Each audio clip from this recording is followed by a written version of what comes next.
Buenas tardes, bienvenidos a esta charla que está dentro del Kit de Supervivencia para Jóvenes Investigadores.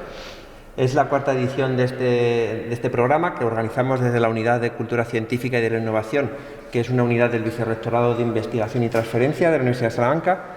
Y el programa está financiado por la Fundación Española para la Ciencia y la Tecnología, la FECIT, y el Ministerio de Ciencia e Innovación. La charla la vamos a grabar, después quedará subida en YouTube. En YouTube también, los que estéis viendo este vídeo por primera vez en online, podéis hacer comentarios, que las ponentes estarán pendientes durante unos días para contestar a lo que podéis preguntar. Y sin más, bueno, es una charla de divulgación basada en la evidencia científica que se corresponde a una guía que hicieron las dos ponentes de hoy hace casi un año. Y bueno, espero que sea una herramienta útil para todos los que estáis en la investigación. Ellas son Irene López y Victoria González. Y sin más, les cedo la palabra. Os pido permiso para que la ponente pueda estar sin mascarilla y espero que lo disfrutéis y que aprendáis mucho.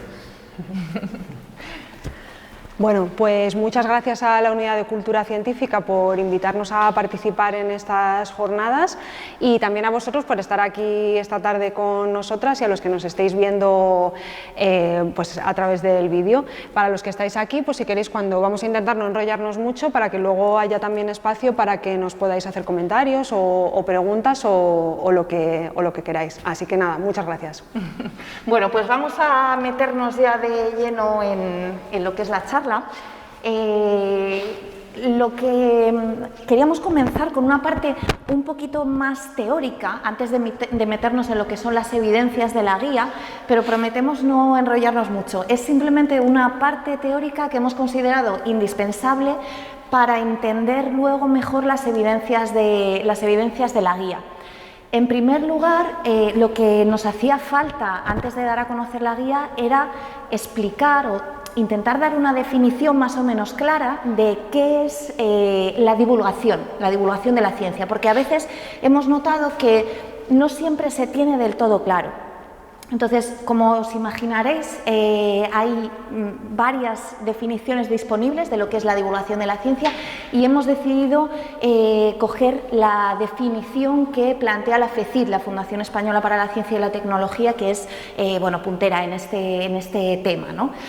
Es una definición que dice lo siguiente: se entiende por actividades de divulgación del conocimiento científico y tecnológico aquellas encargadas de difundir informaciones y contenidos que no necesariamente tienen por qué ser novedosos o punteros, pero que contribuyan a aumentar el nivel de cultura científica y tecnológica de la ciudadanía. Vale, vamos a detenernos un momento a ver tres elementos importantes de esta definición.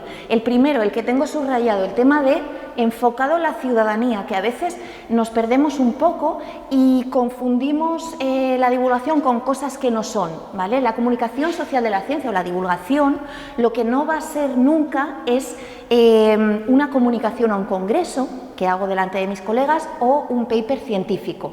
La comunicación, la divulgación de la ciencia no se da entre pares, se da hacia la ciudadanía, ¿vale? Entonces este es un primer elemento relevante de la definición que me gustaría resaltar.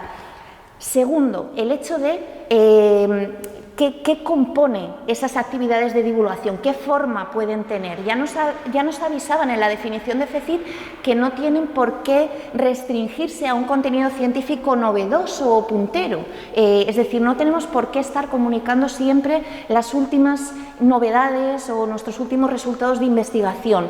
Hay cantidad de formatos disponibles dentro de esta definición de divulgación que se pueden circunscribir a bueno, cuestiones más o menos,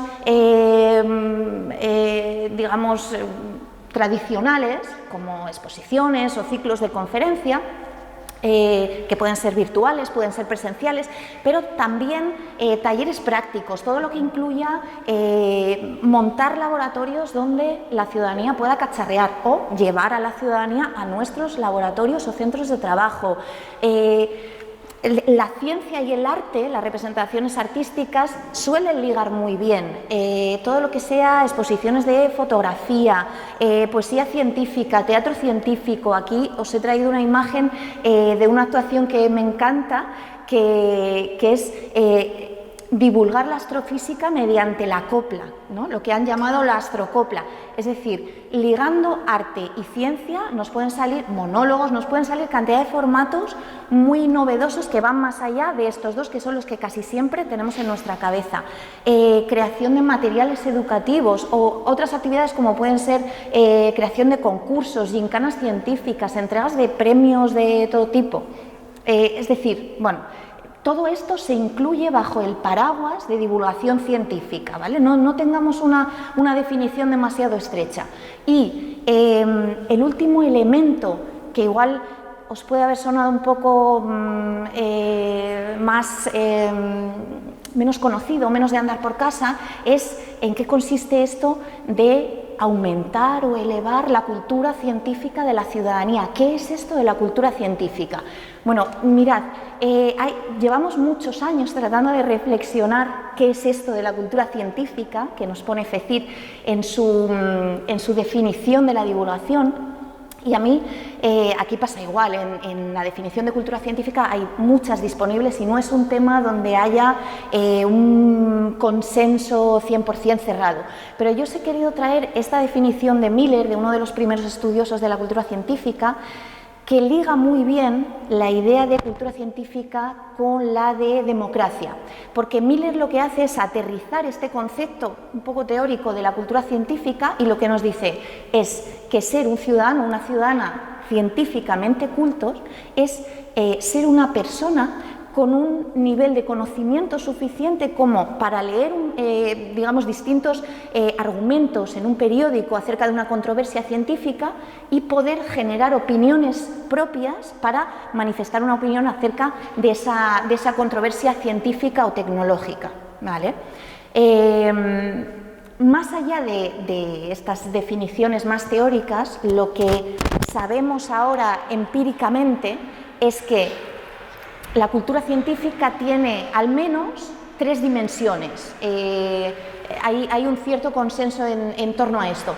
Una sería la del conocimiento, que es la que casi siempre tenemos en mente, ¿no? El nivel de conocimiento científico que tenemos, pero también hay otras 2 dimensiones que muchas veces se nos olvidan y que forman parte importante de la cultura científica, como son la actitud que como ciudadanos tenemos ante la ciencia, una actitud positiva, negativa, escéptica, balanceando riesgos y beneficios. Y por último, la dimensión de apropiación, es decir, si yo soy un ciudadano o una ciudadana que en mi vida cotidiana hago uso de ese conocimiento científico. Porque lo que a nosotros probablemente como divulgadores nos interesa no es solamente tener una ciudadanía altamente educada en ciencia, sino que sean capaces de trasladar esos conocimientos, que esos conocimientos les sean útiles en su vida cotidiana. Y a eso es a lo que llamamos apropiación, ¿vale? Entonces, bueno, ahora Vico os va a contar un poco la justificación o el porqué del nacimiento de esta guía. Bueno, pues la idea de hacer esta guía pues partió de darnos cuenta de que existen 2 esferas que están trabajando en divulgación científica, pero que actúan, digamos, que por separado, ¿no? Ignorándose la una a la otra. Esto pasa mucho en las relaciones entre, digamos, la academia, el mundo de la investigación y el mundo práctico y de los que ejecutan, ¿no? O sea, muchas veces hay como una falta de entendimiento entre ambas. En este caso, tendríamos por un lado a los divulgadores, investigadores como vosotros que hacen divulgación de sus investigaciones, o personas que nos dedicamos de manera más profesional al periodismo o unidades de cultura científica, que estamos como ahí en el meollo, ¿no? Divulgando. Y que muchas veces nos encontramos a la hora de ejecutar nuestras actividades pues con problemas, con dudas, con retos por resolver, ¿no? Que no sabemos muy bien pues cómo hacerlo mejor, ¿no? Y luego, por otro lado, tenemos pues una serie de personal investigador, como es Irene, ¿no?, del campo de las ciencias sociales, que están estudiando desde la comunicación de la ciencia o los estudios sociales de ciencia y tecnología, precisamente las relaciones que hay entre sociedad y ciencia. Y dentro de todo eso están recogiendo muchas evidencias empíricas, están recogiendo muchos avances en el conocimiento que, si nosotros los aplicamos, nos pueden ayudar pues a mejorar esas metodologías, a mejorar un poco la adecuación de los objetivos a nuestro público y demás, ¿no? Entonces, pues como un primer intento de avanzar en la relación entre estos dos mundos que caminan por separado, lo que nosotras decidimos fue hacer una revisión más o menos intensa de qué se ha publicado en el campo de la comunicación científica, de estos estudios sociales, en los últimos 10 años. Nos fuimos a las revistas más relevantes, hicimos un barrido, ¿no?, y de ahí pudimos extraer una serie de puntos en los que parece que hay consenso, ¿no?, que hay mucha evidencia científica. Entonces intentamos reunirlas en esta guía, que es la que os presentamos hoy. Presentamos una serie de evidencias, ¿vale? Y tras esa evidencia, lo que tiene un poco de novedoso esto es que no es una guía de consejos al uso, ¿no?, de pues cómo divulgar, ¿no?, de consejos prácticos, que hay muchos, ¿no?, sino que están respaldados por toda esa bibliografía. La guía, por cierto, está colgada en la página web de la Unidad de Cultura Científica, os la podéis descargar y así, pues si queréis, vamos a contar ahora pues pinceladas de cada evidencia, pero si queréis profundizar más pues en toda esa bibliografía que hay detrás, pues podéis hacerlo.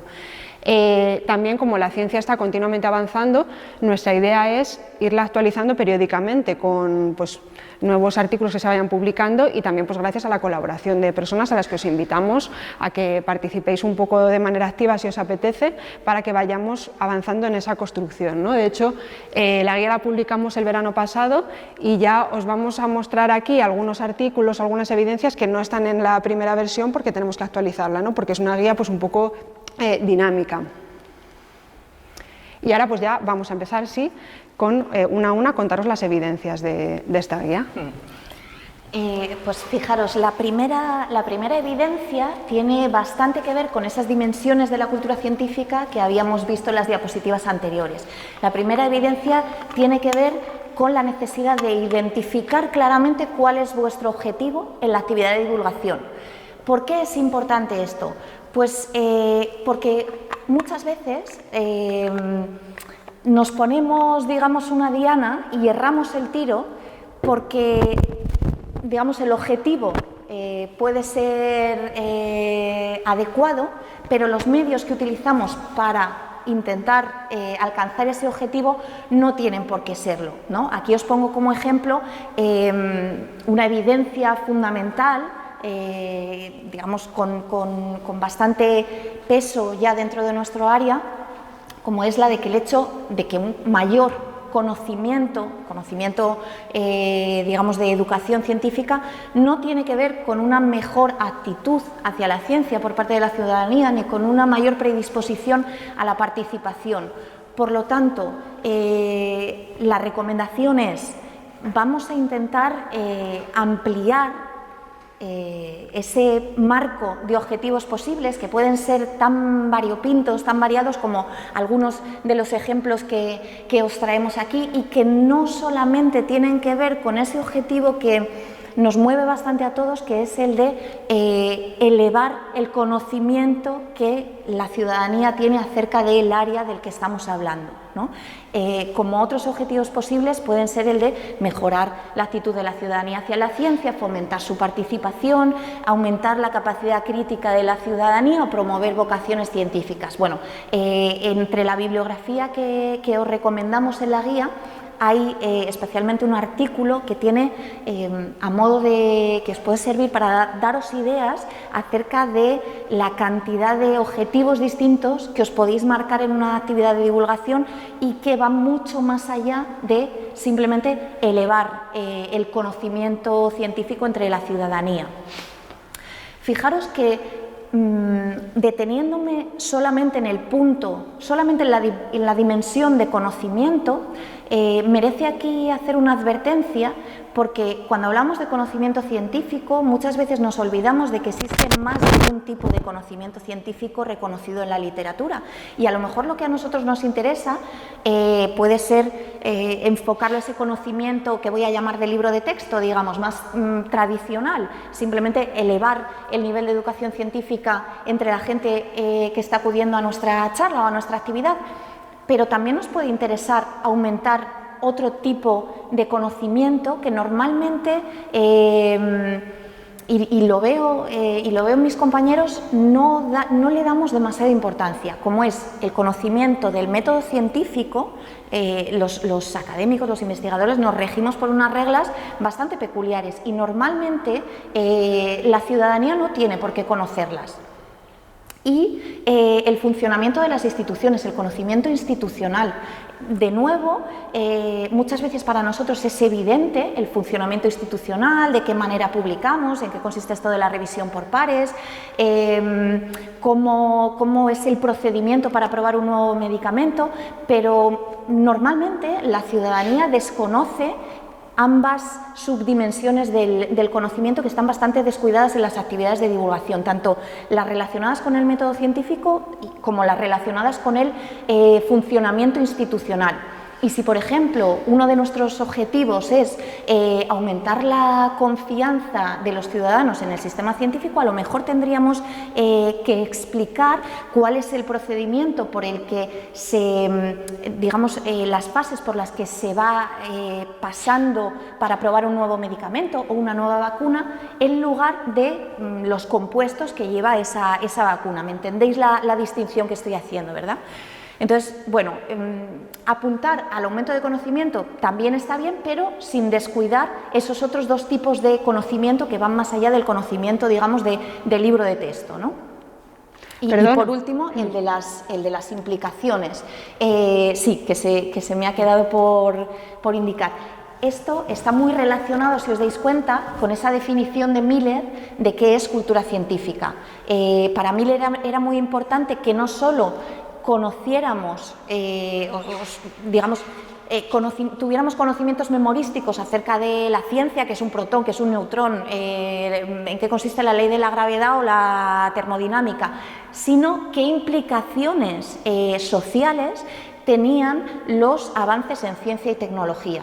¿Vale? Por lo tanto, esas tres patas del conocimiento, perdón, que me dejaba una, y que muchas veces nos quedan algo descuidadas, ¿no? cuando enfocamos a esa entidad de conocimiento en abstracto.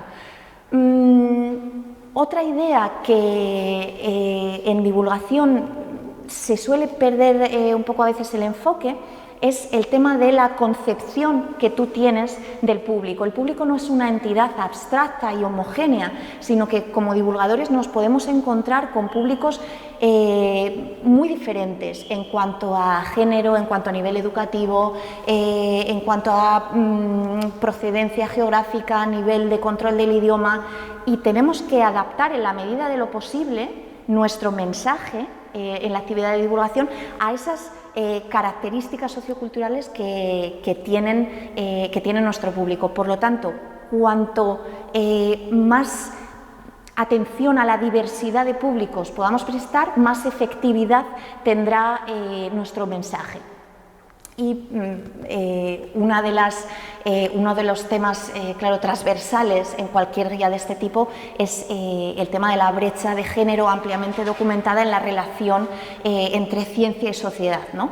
Especialmente hacemos hincapié en toda esa evidencia científica que hay en aquellas actividades que se han desarrollado con niñas, es decir, la brecha está documentada desde etapas muy tempranas de nuestro desarrollo y están relacionadas con cuestiones como, por ejemplo, que las niñas tienen una autopercepción de sí mismas más negativas, se perciben a ellas menos eficaces para resolver los problemas relacionados con ciencia y tecnología, estoy hablando del contexto del colegio, del instituto, menos eficaces que los niños, ¿no? para lidiar con este tipo de cuestiones. Entonces, cuando hagamos comunicación de la ciencia, prestemos especial atención, sobre todo si se trata de temas donde sigue habiendo un sesgo importante, como son la informática, la ingeniería, y especialmente cuando desarrollamos actividades que involucran no solo a mujeres, sino también a niñas, ¿no? Hay que incorporar todas estas evidencias que ya tenemos.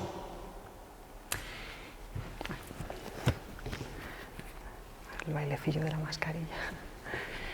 Bueno, otra evidencia que hemos querido hacer hincapié es el de intentar que las actividades de divulgación científica se salgan del marco habitual, ¿no? Porque generalmente van dirigidas a un público que suele ser con ya un nivel cultural medio alto. Por ejemplo, cuando hacemos divulgación en los colegios o en los institutos, casi siempre son los mismos colegios e institutos de un cierto nivel los que solicitan estas actividades, ¿no? Entonces, tenemos que intentar imaginar otros escenarios a los que no suelen llegar estas actividades y son igualmente importantes. Esos barrios a los que generalmente no llegamos, o el medio rural, que muchas veces las actividades se centran en las capitales, o esos colegios que nunca solicitan estas actividades. Podemos ir a las cárceles, podemos ir a una residencia de la tercera edad, es decir, a las empresas que nos hacen divulgación en el mundo empresarial, que intentemos salir un poquito de lo que son los medios habituales. Uy, me estoy yendo para atrás, a ver. Y en relación con esto, justo hace apenas 2 o 3 semanas, por eso no está en la guía, pero os lo traemos aquí porque es un recurso muy interesante que podéis buscar en internet y descargar también de manera gratuita. FECIT acaba de sacar una guía de comunicación inclusiva de la ciencia. Además vienen un montón de ejemplos y de experiencias de éxito en divulgación a colectivos que habitualmente han estado excluidos de estas actividades. Sí, bueno, a pesar de todos los consejos, evidencias que estamos dando, queríamos incluir una diapositiva que os exonera en parte, porque no siempre vais a poder controlar todos los elementos de la comunicación, ¿no? Hay bastante evidencia disponible acerca de que más allá de la calidad de tu mensaje, a veces nos frustramos porque decimos, bueno, pues yo qué sé, en temas como cambio climático, porque esto no está llegando más al público al que yo me dirijo, si mis datos son correctos, si mi mensaje es bueno, ¿por qué no? Bueno, está ampliamente evidenciado que en este sistema complejo en el que se enmarca la comunicación, hay una parte que como emisor tú nunca controlas, ¿no? Que es los valores y las preferencias ideológicas que tiene tu público. Y de eso también depende o no la aceptación del mensaje que tú estás dando. Es decir, hay determinados mensajes que pueden entrar en colisión con determinados valores, por ejemplo, más individualistas o más sociales, depende de los que tenga tu público, ¿no? Y eso, bueno, existe, está documentado y es difícilmente controlable, aunque luego daremos un par de evidencias que pueden ayudar a solventar esta brecha, al menos en parte, Bueno, la siguiente evidencia nos habla de la complejidad de la ciencia, y es que muchas veces cuando divulgamos podemos caer en la tentación de mostrar la ciencia como si fuera una especie de religión, ¿no? Un emisor de dogmas que no se pueden mover, de verdades absolutas, y nos abstenemos de contar también cosas que son totalmente inherentes al proceso científico, que son los riesgos, las incertidumbres, las limitaciones de nuestros estudios. No tengamos miedo en reconocerlas, ¿no? Porque está documentado que se puede tener una actitud positiva, favorable hacia la ciencia, y aún así saber reconocer las limitaciones que existen dentro de ellas, ¿no? Por ejemplo, con este tema de las vacunas, ¿no? Que tan de moda y que ha generado tanto revuelo en los últimos años, pues sí que se ha visto que cuando tú vas con un mensaje, digamos, muy paternalista, ¿no? Muy de, mira, las vacunas son seguras porque yo lo digo y punto, y si dudas de ello, pues es que estás tonto.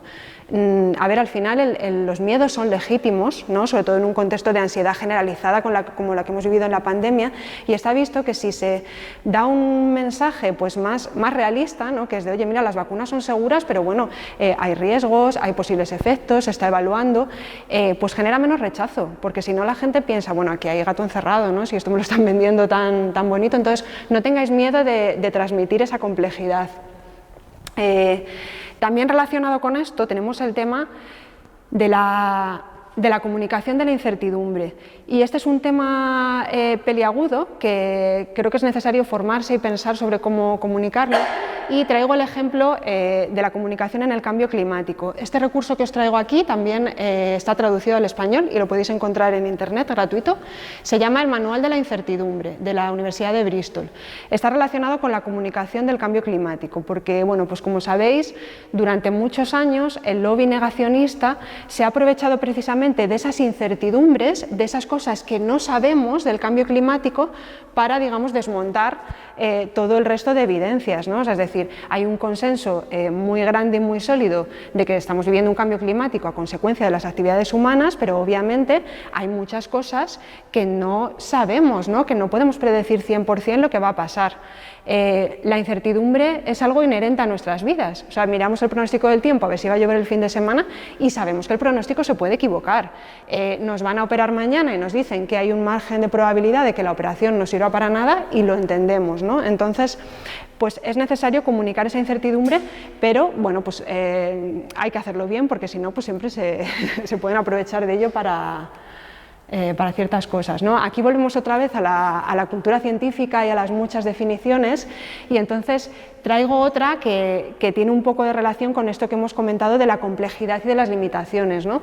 Una cultura científica de calidad es una cultura crítica y responsable, es conocimiento no solo de las potencialidades de la ciencia, sino también de sus incertidumbres, de sus riesgos y de los interrogantes éticos que plantea, por supuesto. Vale, aquí, y esto se relaciona con lo que comentaba antes Irene de que siempre hay parte que no controlamos, ¿no? Porque al final nuestros receptores pues están enmarcados en todo un código de valores y en un contexto. Entonces, ¿a qué nos referimos cuando decimos enmarca correctamente tu mensaje para que sea relevante? No estamos hablando ni de manipular ni de maquillar la información, sino de ponernos un poco en el lugar de nuestra audiencia, en su contexto de vida y en sus valores, ¿no?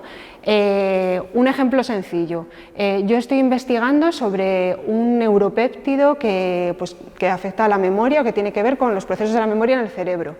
Pues igual si yo estoy en un instituto puedo hablar del tema de cuando estudiamos exámenes y los memorizamos, y si voy a una residencia de la tercera edad pues podemos hablar del deterioro cognitivo asociado al envejecimiento, ¿no? O sea, estamos hablando de enmarcar el mensaje. Y relacionado con el tema del cambio climático que comentaba Irene, pues pasa un poco lo mismo. En el último año han sacado varios, el ECODES ha sacado varios informes en el que estudia una aproximación a la comunicación climática. El cambio climático nos trae muchos ejemplos muy gráficos de comunicación, en el que habla de cómo enfocar el cambio climático cuando hablamos con una audiencia conservadora, más de derechas, o con una audiencia más progresista y de izquierdas. No estamos hablando de contar cosas distintas, sino de ver qué intereses tienen nuestros grupos. Una audiencia más conservadora probablemente se sienta más interesada por las consecuencias económicas del cambio climático o por la posibilidad de creación de empleos verdes con la transición energética. Si a ese público a lo mejor le venimos con el tema de la pérdida de biodiversidad o de la acidificación de los corales, pues lo más probable es que desconecten y dejen de escucharme. Y a lo mejor ese mensaje más relacionado con unos valores más relacionados con el medio ambiente, con el ecologismo, cala más en un público de orientación más progresista. Es decir, es elegir un poco, ¿no? O sea, el pensar que le puede interesar a nuestra audiencia, ¿no? Hay otro ejemplo también de evolución. Que sí, hay un ejemplo muy bueno de evolución que exponemos en la bibliografía, en el que se cuenta cómo, digamos, puede ser más útil para no colisionar con valores religiosos, por ejemplo, resultó más útil enmarcar la teoría de la evolución dentro de un marco discursivo relacionado con la medicina moderna, más que en otro tipo de marcos que pueden chocar más con las creencias o confesiones religiosas de nuestro público, ¿no? Al final no se trata de, como decía Vico, de cambiar el mensaje, sino de enfocarlo de una manera que genere interés en nuestro público. El contenido va a ser el mismo, el contenido va a ser igualmente científico, académico, relevante, pero se trata de encontrar el marco para captar el interés o bien el marco para que directamente mi mensaje no colisione, no vaya por un marco discursivo que colisione frontalmente con los valores de mi audiencia o que puedo presuponer que tiene mi audiencia, ¿no? Vale, otra evidencia que parece muy evidente, valga la redundancia, pero hay que tenerla en cuenta, y es el estilo que utilizamos. Tenemos que salirnos del lenguaje formal académico. Esto yo ahora os lo cuento de manera personal, porque yo antes de dedicarme profesionalmente a la comunicación, yo soy bióloga, hice una tesis y estuve 4 o 5 años dedicada al mundo académico y a escribir artículos científicos y los papers y la tesis. Y yo uno de los principales problemas, de esas deformaciones profesionales que arrastraba cuando me puse a divulgar, fue salirme precisamente de ese estilo y de ese lenguaje. Pero claro, hay que tener en cuenta que cuando tú escribes un artículo académico, tu objetivo es convencer a la comunidad científica, a los revisores de tu paper, de que lo que has hecho está bien hecho, ¿no? Que es riguroso, que tienes un diseño experimental adecuado, que has utilizado un análisis estadístico fiable. Cuando yo ya tengo ese artículo publicado y lo que quiero hacer es divulgarlo a una audiencia más amplia, el objetivo es distinto. Yo ya no tengo que convencer a nadie de que lo que he hecho está bien, o sea, eso ya lo he hecho. Entonces, por ejemplo, tengo que quitarme un poco ese lastre de tener que poner una referencia bibliográfica a cada una de las afirmaciones que hago, ¿no? No es necesario que cuente con pelos y señales todo mi diseño experimental o todo el análisis estadístico, las variables que he incluido o que no, porque al final lo que consigo es aburrir al público, ¿no? Entonces tienes que salirte un poco de ese esquema, ¿no? Desordenar, o sea, un consejo, por ejemplo, muy práctico es desordenar la estructura del artículo científico. Empieza por el final, cuenta las conclusiones. Oye, estamos estudiando un neuropéptido que afecta a la memoria, cuenta eso, y luego ya de ahí desarrollas, ¿no? Entonces tenéis que animaros pues, a emplear pues, todo tipo de elementos, ¿no?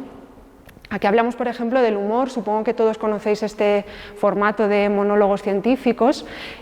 Pues claro, es un formato que tiene muy buenos resultados. ¿Por qué? Porque empatiza mucho con el público, contando historias personales, anécdotas, usando el humor, ¿no? Usa ese acercamiento, porque al final la ciencia son datos y son muy áridos, pero lo que a la gente nos llega a todos son las historias, lo que nos toca el corazoncito, lo que nos hace empatizar, ¿no? Usar la narrativa, lo que llaman el storytelling, que es contar historias, lo puedes usar para contar ciencia. Por ejemplo, vas a hablar de un fármaco experimental, ¿no? Contra el dolor crónico. Pues puedes empezar tu historia hablando de un personaje, real o ficticio, que padece una enfermedad, ¿no? Que le genera un dolor crónico y que está muy ilusionado porque ha sido aceptado para comenzar ese ensayo, ¿no? Y ya con eso enganchas a tu público, que puede imaginarse a la persona, empatizar con ella, y ya a partir de ahí pues puedes ir tirando del hilo y contar tu historia, ¿no? Entonces, eso, ¿no? Como que hay que olvidarse, desmelenarse un poquillo, ¿no? y utilizar un poco pues todas estas herramientas. Sí, mira, otra de las evidencias tiene que ver con el formato, digamos, en el que se desarrollan nuestras actividades. Ese formato, nuestro consejo es que se parezca mucho más a una conversación que a una clase magistral, ¿no? A esta imagen un tanto tradicional que os traemos aquí. Si os dais cuenta, en los últimos años los formatos, los lugares en los que acontecen estas actividades de divulgación se han informalizado, por decirlo de alguna manera, ¿no? Y así han surgido los cafés científicos, las cervezas científicas, porque probablemente un contexto de una sala como esta no está en nuestro día a día, en nuestra vida cotidiana, o no en el de la mayor parte de la ciudadanía, pero los bares sí, ¿no? Entonces, invitaros a pensar en todo tipo de contextos que puedan ser más familiares para el público y salir ahí a hacer las actividades de divulgación, en la calle, por supuesto, en escenarios, digamos, mucho más familiares. Y fijaros, al hilo de este término de la conversación, hay un autor en comunicación social sobre la ciencia que ha empleado hace poco este término, ¿no? De conversación social de la ciencia. Intenta trascender, ir más allá de la actividad de divulgación, digamos, unidireccional, incluso trascender a la actividad de divulgación bidireccional en la que hay participación y, digamos, sobrepasar un poco ese paradigma de el emisor, el receptor, esa imagen más mecánica de la comunicación y nos invita a pensar en una gran conversación social de la ciencia, ¿no? En el que las fronteras entre el emisor y el receptor, en el que las fronteras entre el científico y el público se van desdibujando un poco más. Y pone un ejemplo en su artículo que a mí me gusta mucho explicar, no deja de ser una anécdota, pero creo que refleja muy bien esta idea de conversación social de la ciencia, y es que esta doctora en astrofísica, la profesora Mack, acudió a una de las famosas charlas TED en una ocasión, y su tesis tiene que ver con la posibilidad de que la expansión del universo pueda revertirse, ¿no? Entonces, bueno, esta idea es muy, suele tocar la fibra sensible del público, suele despertar muchas inquietudes, muchas imágenes, ¿no? Y rápidamente se generó un debate en Twitter acerca de la tesis que ella planteaba en esta charla TED. Y hubo, de entre esas personas que participaron en la charla, un cantante irlandés. Aquí no es muy conocido, pero en Irlanda sí. Digamos que el tema de esta vuelta atrás, ¿no?, en la expansión del universo le tocó profundamente, y incluyó en una de sus canciones una cita a la profesora Mack, en una de sus canciones que obviamente es diseminada ampliamente entre un público, digamos, muy general, que escucha esta canción y que de alguna manera se introduce de nuevo en esta gran conversación social sobre la ciencia que nos planteaba el profesor Bucchi, ¿no?, en su artículo. Y a mí esta idea de que todos podamos participar al final de una manera más o menos directa en esta gran conversación, que no tiene por qué ser formal o estrictamente formal o académica sobre la ciencia, es una idea que me gusta mucho, ¿no?, y que creo que puede dar muchos frutos en el terreno de la divulgación. Otra de las evidencias que tiene que ver, bueno, ya hemos hablado de comunicación inclusiva, atender a la diversidad, hemos hablado de la brecha de género, pero nos toca hablar también de la evidencia que hay acerca del estereotipo, que sigue pesando mucho, el estereotipo de científico que tenemos en nuestra sociedad, ¿no? Y además que trasciende fronteras, no es un problema solamente de España, ni mucho menos, ¿no? Está documentado en todo el mundo. Ese estereotipo del científico como hombre blanco de clase media alta, ¿vale? Es una imagen muy determinada de científico la que tenemos. Entonces, en la medida de lo posible, en nuestras actividades de divulgación, intentaremos transmitir la diversidad que hay hoy en día en los laboratorios, en los grupos de investigación, y cómo podemos forzarnos un poco a nosotros mismos a transmitir esa diversidad. Bueno, pues intentando que no sean siempre los mismos o las mismas las que hagan las actividades de divulgación, y que esto vaya rotando un poco dentro de los miembros del grupo de investigación, porque contribuirá a desmitificar, a desmontar ese mito acerca de la imagen tan estrecha, digamos, que tenemos acerca del científico, y la brecha que eso puede provocar luego también en el tema de las vocaciones, ¿no?, sobre todo en esa imagen que estamos trasladando a un público más infantil o más adolescente. Bueno, ahora vienen un par de evidencias que son importantes, ¿no? Y nos vamos a explayar porque también es importante ver un poco qué nos aporta a nosotros divulgar. Bueno, como lo sabéis mejor que nosotras, ¿no?, la divulgación en la carrera académica per se pues no cuenta mucho, ¿no? Hoy por hoy en las evaluaciones de la ANECA pues ahora mismo, si no me equivoco, es bastante residual, ¿no? Para conseguir proyectos de investigación y tal, pues bueno, no es algo que reporte mucho. Entonces, ¿por qué divulgar, ¿no? Hay muchísimos motivos y además están estudiados, ¿no? Uno de los motivos principales que dan los investigadores cuando se les pregunta en las encuestas y demás, los investigadores que hacen divulgación, pues tiene un componente de placer, ¿no? O sea, es que es muy divertido, te enteras de cosas chulas, me lo paso bien, estoy con gente, o sea, tiene ahí un componente de ocio y disfrute, ¿no?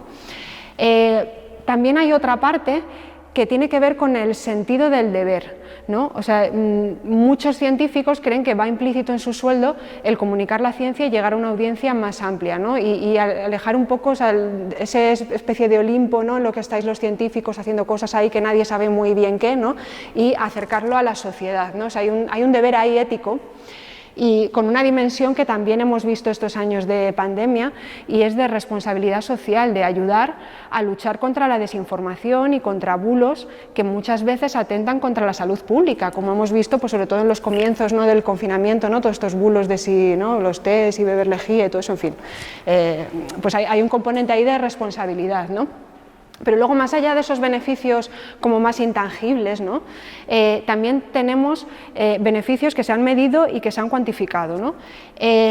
Por un lado, hacer divulgación de manera más o menos informal es otro canal por el que te pueden conocer otros compañeros de profesión y acabar citando tus artículos académicos, que eso sí que sabemos que sí que es importante, ¿no?, que nos citen, y eso lo vamos a ver luego con algún ejemplo.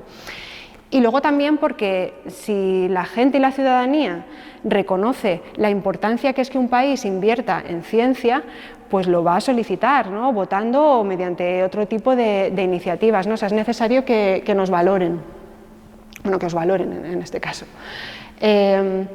Aquí traigo, por ejemplo, un ejemplo. Este es un artículo muy bonito que se publicó en The Conversation, que es un medio en el que, no sé si lo sabéis, pero bueno, los artículos van firmados siempre por académicos. Bueno, pues este investigador que trabaja en un instituto del CSIC contaba una cosa que le había pasado a él, ¿no? Él investigaba pues un compuesto, ¿no? Entonces fue a una convención de profesionales del aceite de orujo de oliva, que sufrió una crisis hace como 20 años o así, y bueno, pues a raíz de una alerta que salió en un lote, no me acuerdo muy bien qué pasó, pero bueno, como que entró un poco en crisis económica, ¿no?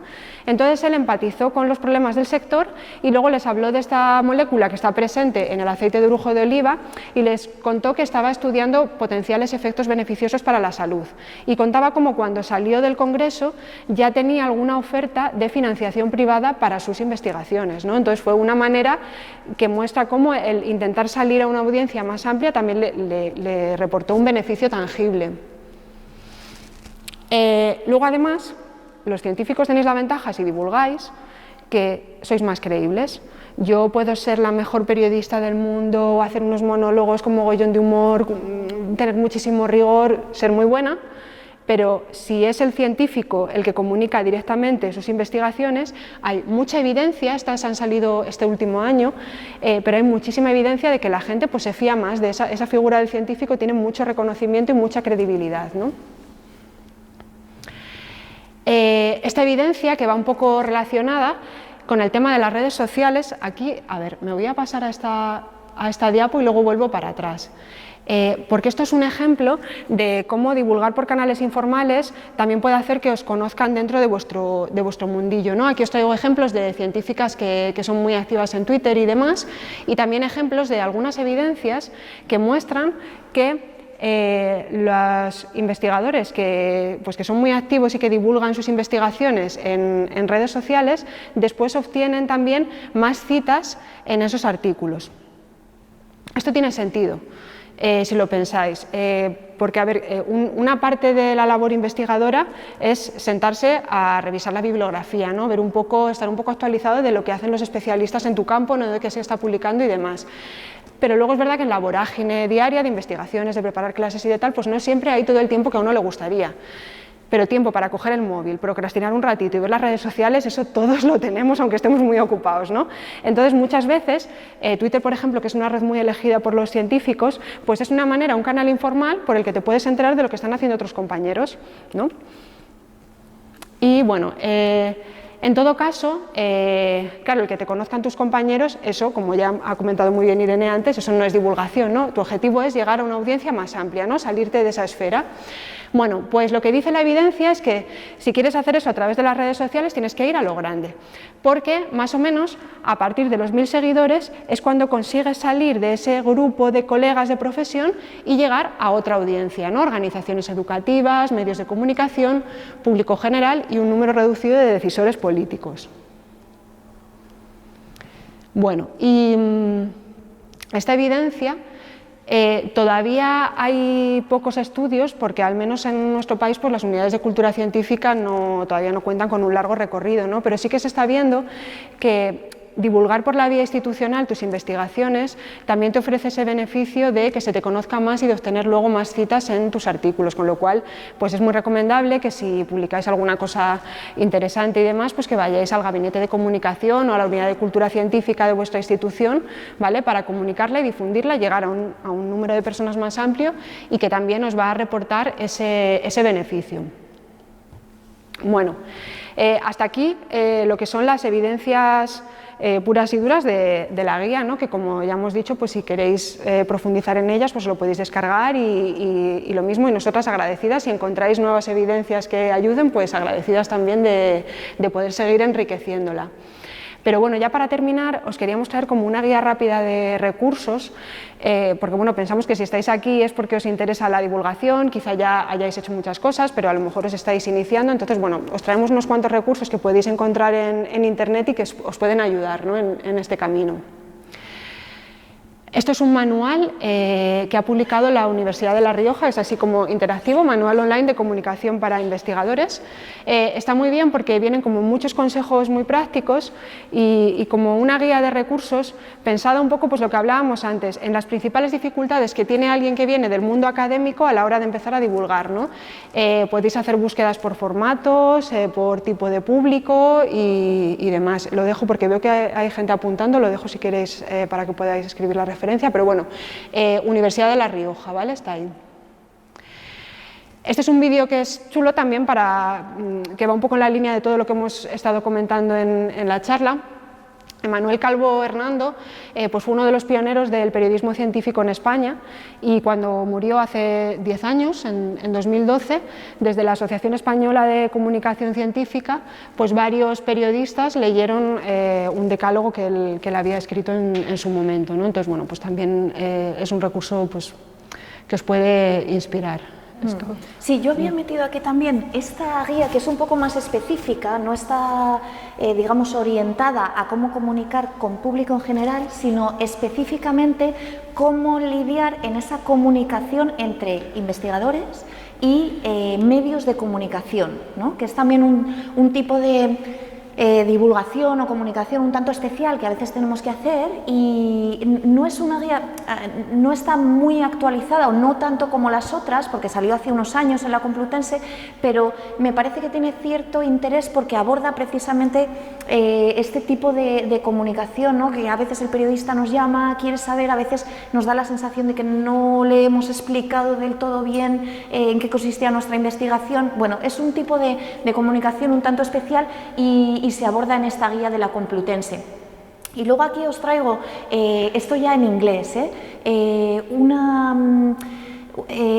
la página web de la Asociación Americana para el Avance de la Ciencia, que es una asociación pionera en todos estos temas de comunicación de la ciencia, cultura científica, no lo tienen en formato guía, es decir, no es un PDF que tú te puedas descargar, pero es muy interesante porque tiene una serie de consejos, primero consejos generales, fundamentales de cómo comunicar ciencia a público en general y luego también, según te vas metiendo en sus secciones, tienen una parte específica, cómo comunicar online, cómo comunicar, digamos, en formatos presenciales.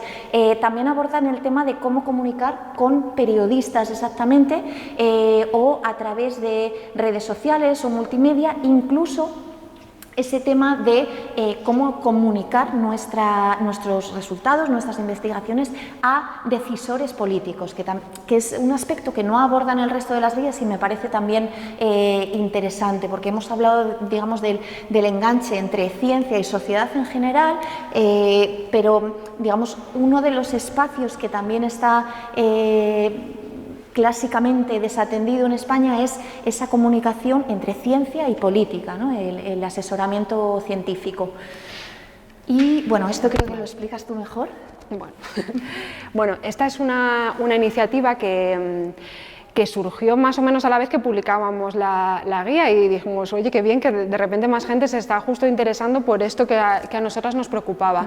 Es una iniciativa de FCIT, Journal Club, Y bueno, lo que hacen es organizar eventos más o menos periódicamente, no sé si 1 o 2 al mes, en el que eligen un tema relacionado con la comunicación científica. Ya han tocado bastantes de los temas que hemos hablado aquí, como ciencia inclusiva, brecha de género, cómo comunicar el riesgo o la incertidumbre, y un poco la originalidad de esto es precisamente también que lo que hacen es buscar algún artículo científico, algún artículo del campo de la comunicación social de la ciencia, ¿no? Llaman a expertos y organizan una especie de mesa redonda en la que comentan esa evidencia empírica, ¿no? Relacionada con esta cuestión. Entonces, bueno, lo cuelgan en formato tanto en vídeos como en podcast y bueno, pues está bastante bien seguirlo porque está muy relacionado con todo esto que hemos comentado. Y ya lo último, esto es para motivaros un poquillo, si estáis aquí en esto de la divulgación, pues ahora mismo está abierta la convocatoria de un premio de divulgación sobre medicina y salud que organizan la Fundación Lilly y The Conversation, y está destinado a, os lo leo por si no veis, jóvenes graduados menores de 30 años del ámbito hispanohablante vinculados a centros de investigación o universidades, o sea, precisamente a jóvenes investigadores que les apetezca divulgar. Entonces, bueno, pues si os apetece escribir algún artículo, creo que el plazo está abierto, pero miradlo porque me parece que cierra a mediados de abril o por ahí, o sea que no hay tanto tiempo. Y bueno, pues esto es todo. Muchas gracias. Y ahora ya sí que... preguntas que os podamos contestar, pues encantadas. Gracias.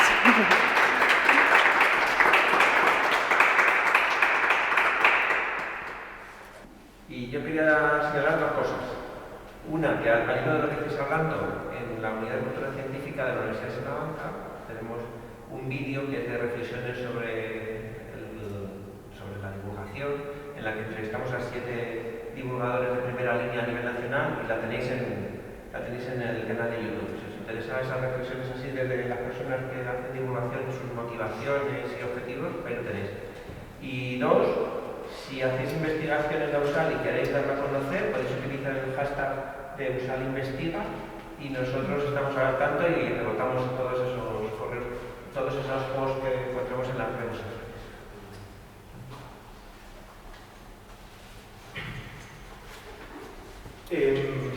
Ustedes han visto en la investigación que han hecho acerca de la divulgación científica diferencias entre la divulgación en el campo de las ciencias, digamos, naturales, biológicas, médicas, y la divulgación en el campo de las ciencias culturales, sociales. O sea, porque pienso que muchas veces para el público en general las ciencias médicas, naturales, pueden a lo mejor ejercer como más respeto que las ciencias sociales, ¿no? O sea, que se ven como más científicas, entre comillas, las ciencias naturales y médicas de las ciencias sociales. Entonces, si ustedes han visto alguna diferencia en la divulgación en esas 2 grandes áreas, ¿no? Pues es un tema interesante, pero la evidencia que, o por lo menos... sí. Repetimos la pregunta. Sí, nos preguntaban acerca de si habíamos encontrado o si diferenciábamos de alguna manera la divulgación en el ámbito de las ciencias naturales o ciencias exactas y de las ciencias sociales y humanas. Y comentaba que creo que no hemos encontrado, quizá tampoco lo hemos buscado más, digamos, proactivamente, porque en nuestra concepción de la divulgación no hacemos esa diferenciación entre divulgación en un área o en otra, ¿no? Queríamos hacer una guía con una serie de evidencias comunes que sirvieran para todas las áreas. Si acaso a mí lo que se me ocurre que pueda ser un poco más específico quizá del área de las ciencias sociales es quizá el tema de comunicar mejor la incertidumbre, porque a veces en ciencias sociales sí que trabajamos con un grado más alto de incertidumbre, ¿no? O con un grado más bajo de esa exactitud que el público puede esperar, ¿no? Esa capacidad de predicción en ciencias sociales muchas veces no existe, ¿no? O no existe con ese grado de exactitud.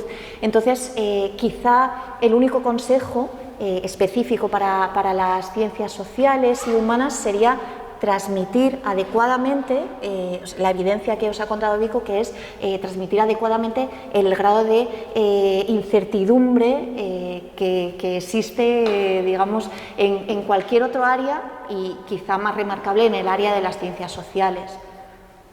Lo que sí que es verdad, esto es intuitivo, porque es lo que dice Irene, que no hemos, y la verdad es que estaría interesante buscar activamente estudios que evalúen esto, ¿no? Pero yo intuitivamente diría que es cierto que siento que hay un sesgo, ¿no? Que cuando nos hablan de divulgación científica automáticamente todos nos vamos al campo de la medicina, de la física, de las ciencias más experimentales, ¿no? Y quizá habría que hacer más incidencia en divulgar esas otras ciencias que también son ciencias y igual en el imaginario no son tan científicas como bien has dicho, pero no sé realmente si hay estudios, esto hay que apuntarlo, sí, porque estaría bien saber si hay estudios al respecto.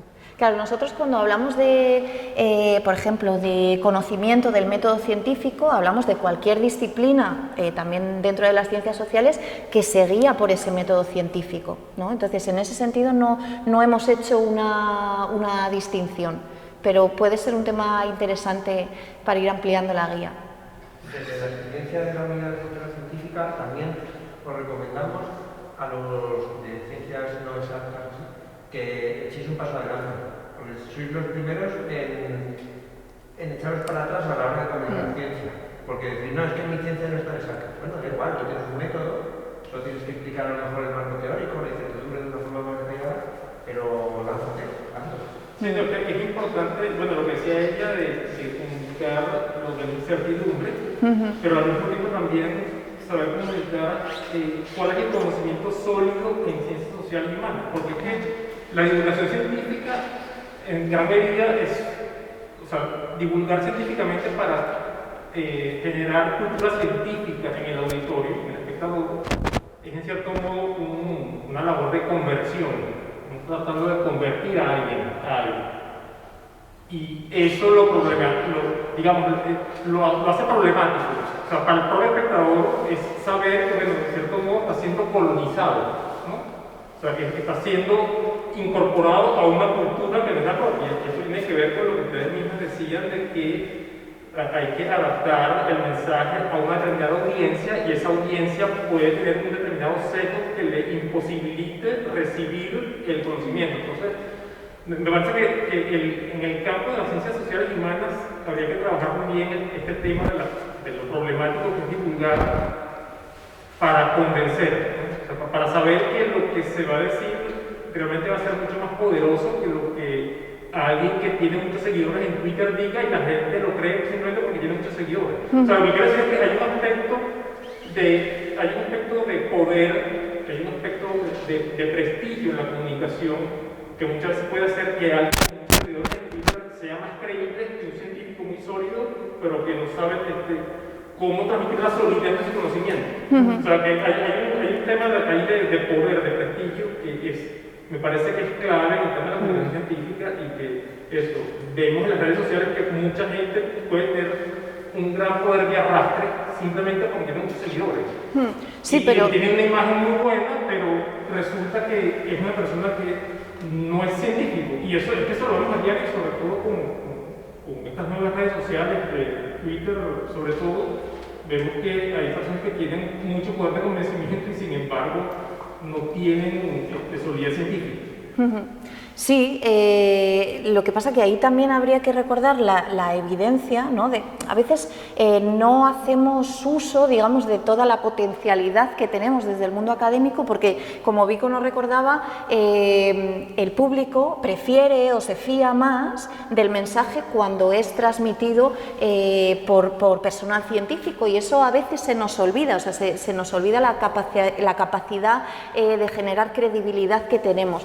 Y luego sí que quería hacer un matiz en tu visión de la comunicación científica porque tenemos que ir, yo creo, desterrando poco a poco esa visión evangelizadora de los científicos en la sociedad. Es decir, no se trata de ir sembrando nuestra visión del mundo, sino más bien compartirla con el público y también saber escucharles, porque el valor que puede tener ese esos perfiles de Twitter a los que tú aludías y que no tienen una formación científica sólida, pero que arrastran mucha gente, como tú decías, ese valor que tienen esos perfiles es el de darnos las pistas de qué es lo que le está preocupando a la gente, ¿no? Y probablemente como científicos también sepamos dar respuesta a esas preocupaciones, pero a veces no somos capaces de tocar la tecla de las preocupaciones, de marcar bien el mensaje, de captar el interés, y esos otros perfiles de Twitter a los que tú te refieres sí lo captan, ¿no? Entonces, simplemente que no se trata de intentar convencer a nadie ni evangelizar, porque como decía Vico al principio, pues no se trata de que la ciencia sea una verdad absoluta, es el mejor conocimiento disponible que tenemos por el momento, ¿no? Para gestionar probablemente problemas públicos o problemas incluso de nuestra vida cotidiana. Pero digamos, saber captar también el interés que está en la otra parte, para que esto se parezca más a una conversación que a una evangelización, ¿no? Claro, sí, a lo mejor me expresé mal, pero el hecho es que probablemente lo que hagamos en esa visión que transmites tú, por ejemplo, es hacer un poco que la persona, el receptor del mensaje, digamos, del público, de alguna manera como que se convierta a sí mismo, digamos, con base en las herramientas que no le ha dado, o sea, con base con los elementos que no le ha dado. Digo esto porque o sea, yo pienso mucho en términos de la historia social de la ciencia, ¿no? De la parte sociológica y psicológica de la ciencia, y por ejemplo Thomas Kuhn hablaba de que en gran medida los cambios de paradigma eran como actos de conversión, ¿no? Claro, eso es digamos, en la historia de la ciencia hay corrientes diferentes, ¿no? Y Kuhn era, digamos, un gran externalista, o sea, pensaba mucho en términos sociológicos y psicológicos y defendía eso, decía que los cambios de paradigma eran actos de conversión. Pero de la propia comunidad académica. Sí, exacto, de la propia comunidad académica, pero si estamos comunicándole a un gran público, probablemente también el público va a sufrir un acto de conversión. Por eso decía que en cierto modo unas herramientas y la persona se termina convirtiendo a sí misma. Sí, entiendo. En términos religiosos. O sea, que no pueden tener un mensaje de principio de resistencia y después la persona sola por allá en un rincón se convierte ya sola. Pero quizá ahí también eso tiene que ver con lo que comentábamos de la importancia de que como sociedad conozcamos el método científico, ¿no? Porque lo que decías de, claro, este influencer por ahí que dice 4 bobadas que no tienen ninguna solidez, pues vamos a comunicar el método científico y cómo funciona la ciencia. O sea, no vamos a decir a la gente, créete esto que lo ha dicho la ciencia, sino, oye, es que hay un método detrás que lo avala, ¿no? Va por ahí. Y luego también yo creo que, o yo al menos personalmente, creo que es muy peligroso caer en ese cientifismo, ¿no? De como lo dice la ciencia, nos olvidamos del resto de dimensiones que hay en los problemas éticas, políticas y de todo tipo. O sea, la ciencia aporta una visión que tenemos que encajarla en nuestra sociedad. O sea, a lo mejor, si solo pienso científicamente, lo mejor es que nos pongamos a crear todos clones de nosotros mismos para tenerlos ahí congelados y si algún día me falta un órgano, pues lo cojo y lo tengo, ¿no? Pero obviamente eso no es ético, ¿no? Entonces, creo que también a eso va con esa generación de una conversación social en la que entra también lo que... Todas esas dimensiones éticas, sociales.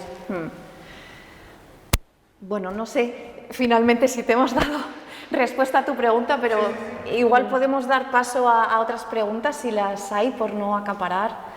Muchas gracias por haber asistido a la charla y para los que nos estéis viendo ahora mismo en streaming, recordaros que tanto Vico como yo estaremos pendientes en los próximos días de responder a todas las preguntas que nos hagáis a través de este medio.